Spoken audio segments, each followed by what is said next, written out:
Vinícius Grisse, o que é que só o senhor viu desse empate com sabor de derrota para o Cruzeirense? Para o Cruzeirense, sim. Pelo menos na bolha virtual senti isso. Mas o que você viu?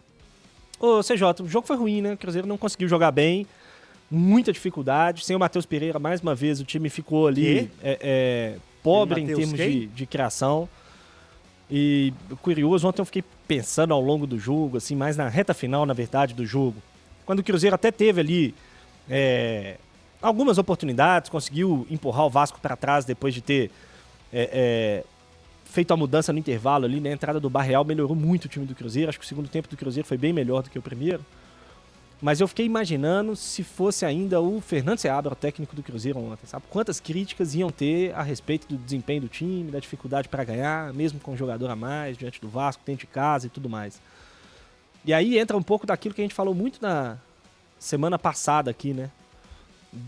Da tranquilidade que essa troca de técnico poderia dar ao Cruzeiro no dia a dia do trabalho, né? De poder performar menos e ainda assim ter menos pressão.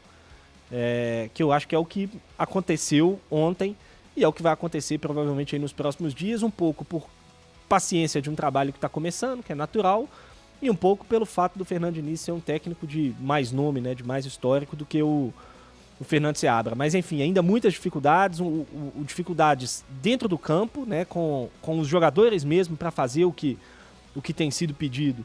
Ainda muita dificuldade e dificuldade fora de campo também, né? Muitos problemas de lesão, de jogador fora, o elenco muito curto. Cruzeiro de novo no banco, sem nenhum jogador ofensivo no banco, né? Aí você precisa mexer, os jogadores vão se cansando, o adversário fica com um homem a menos, você não tem uma opção para tentar deixar o seu time um pouco mais ofensivo, para tentar alguém mais fresco na frente para correr, para disputar, para ganhar os duelos. Então, acho que está sofrendo com esses dois pontos o Fernando Diniz nesse início de trabalho. E ontem sofreu bastante com isso, uma atuação ruim do Cruzeiro. Acho que no todo, se a gente for pegar o que foi o todo do jogo de ontem, a atuação ruim, deixou a desejar e deixou 2 pontinhos para trás aí. Era jogo para vencer o Vasco, pelas circunstâncias e pelo que foi o jogo em si, né? Pela atuação do Vasco, principalmente no segundo tempo, que também foi bem ruim. Bem ruim, Cabido. E você esteve em loco. Deixa eu mandar um abraço aqui pro querido Paulo Azeredo, grande irmão e amigo que tá na escuta. Obrigado, Paulinho. Você é um fenômeno. Gente fina demais. Gente fina e bom caráter e um grande amigo. Tá na escuta. O que você viu do Cruzeiro ontem? Sabe que o Grisse acabou de tocar em um assunto aqui sobre a parte ofensiva, né?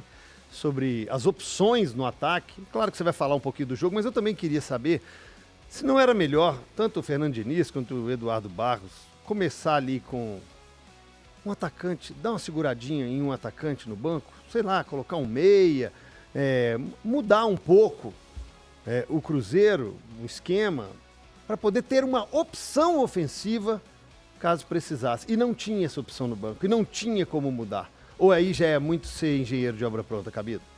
Não, CJ, falar depois naturalmente é mais fácil, né?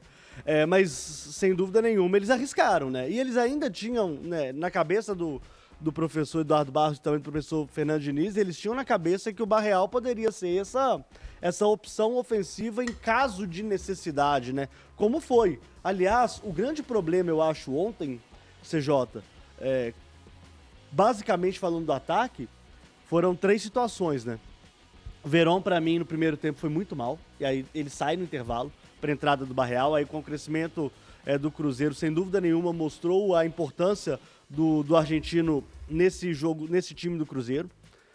A ausência do Matheus Pereira, porque é igual eu falei, semana passada tava todo mundo batendo, Matheus Pereira é isso, Matheus Pereira é aquilo. Aí eu falava, gente, vocês têm que tomar cuidado com o que vocês estão falando, porque o reserva do Matheus Pereira é o Matheus Vital. E eu nem acho que o Matheus Vital quebrou tanto assim não, tá? Mas é porque a diferença técnica dos dois jogadores é abismal, é assim, um negócio gigantesco. Não dá pra você comparar um atleta com outro.